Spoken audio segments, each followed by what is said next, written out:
Hi friends, जय माताजी मित्रों, हूँ છું આપનો જયકુમાર અને આજે અમે જઈ રહ્યા છીએ મહાભારતના એક પાંડવની જ્યાં ચરણભૂમિ છે તો ભેમ છાપરી અમે ત્યાં તમને જઈને ભીમના પગલા અને ત્યાં આજુબાજુના તમને દ્રશ્યો બતાવીશું। તો ચાલો જઈએ આપણે ભેમ છાપરી। આજે આપણે મહાભારત કાળ વખતના એવા બળવાન એવા ગદાધારી ભીમના ચરણના દર્શન કરીશું।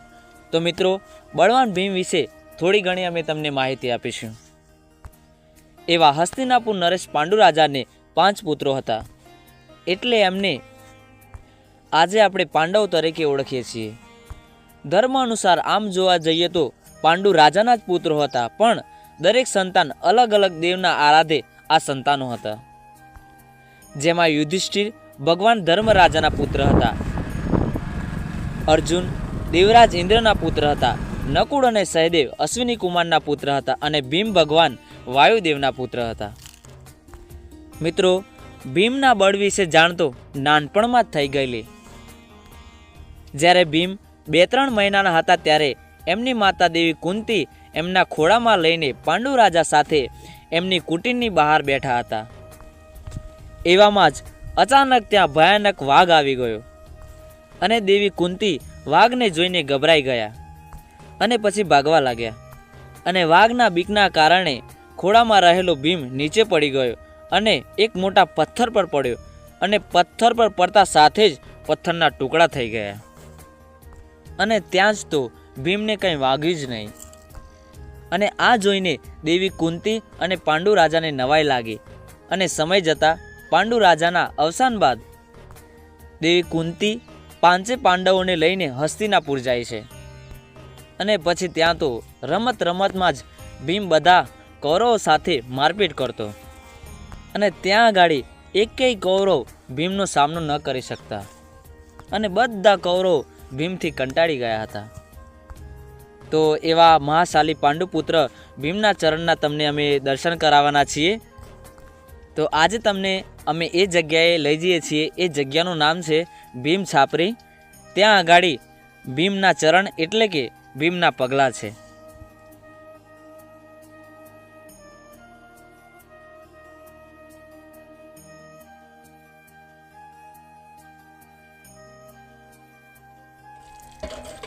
તો ફાઇનલી મિત્રો અમે ભેમ છાપરી આવી ગયા છીએ। આ ભેમ છાપરીનો વિસ્તાર છે અને અહીંયા સુરવીર ભાથી દાદાનું પણ મંદિર છે। તમને અહીંયા સુરવીર ભાથી દાદાના દર્શન કરાવીશું, પછી તમને અહીંયાથી થોડેક દૂર આપણે ભીમના જે પગલાં છે ત્યાં આગળ તમને લઈ જઈશું અને ચરણ પાદુકા એમને બતાવીશું। જાતે ભીમ પોતે અહીંયા આવેલા અને એમની ચરણ પાદુકા છે અહીંયાથી થોડેક જ દૂર થાય છે। તો ચાલો આપણે જઈએ ભીમના ચરણ પાદુકાને પગે લાગવા માટે। તો મિત્રો, આજે મેં જે વિચાર્યું નહોતું એ થઈ ગયું। એનું કારણ છે કારણ કે આજનો બ્લોગ અમારો ફાગવેલ સુરવીર ભાથી દાદાનો હતો, પણ અમારા યોગેશભાઈને સમય સંજોગે એમને દવાખાનાના કામથી અમારે ફાગવેલ જવાયું નથી। તો આજે અમે જે જગ્યાએ આવ્યા છીએ એ જગ્યાએ અહીંયા દેવ તરીકેનું જે મંદિર છે એ સુરવીર ભાથી દાદાનું મંદિર છે।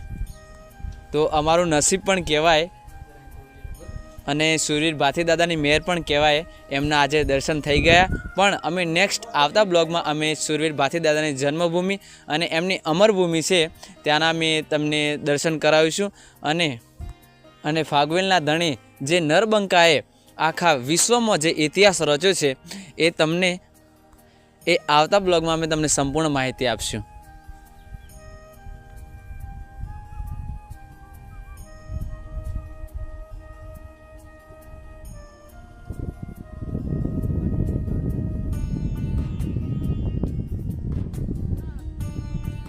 તો મિત્રો, તમે જેટલા એક્સાઇટેડ છો એટલા અમે પણ છીએ ભીમના પગલાં જોવા માટે અને અમારા યોગેશભાઈ તો બહુ ઉતાવળા થયા છે ભીમના પગલાં જોવા માટે। તો ડીએમ ચૌહાણે કહે છે બાઇક જવા દો સ્પીડમાં, તો અમારા ડીએમ ચૌહાણ પણ ફટાફટ બાઇક જવા દે છે।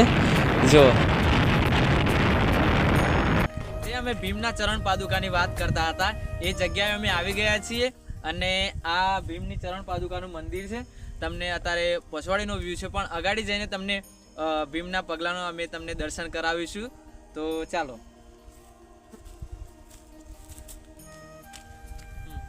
પાદુકાના પણ દર્શન કરાવીએ છીએ। તો જોઈ લો, આ મંદિરનો અગાડીનો વ્યૂ છે।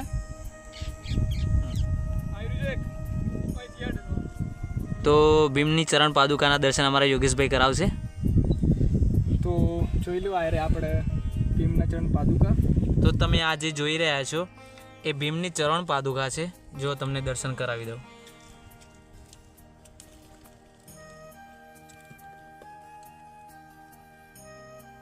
અહીંયા ભીમ પોતે સાક્ષાત આવેલા અને એમની ચરણ પાદુકા અહીંયા છે. તો મિત્રો આ હતી ભીમ છાપરી, જેને આપણે ભીમના પગલા તરીકે ઓળખીએ છીએ. અને જો તમારે પણ દર્શન કરવા હોય તો મોડાસાથી 50 કિલોમીટર દૂરી પર આવેલું છે અને બાયડની 30 કિલોમીટરની દૂરી પર આવેલું છે અને અમારા ઇન્દ્રાણ ગામથી ફક્ત 13 કિલોમીટરની દૂરી પર છે.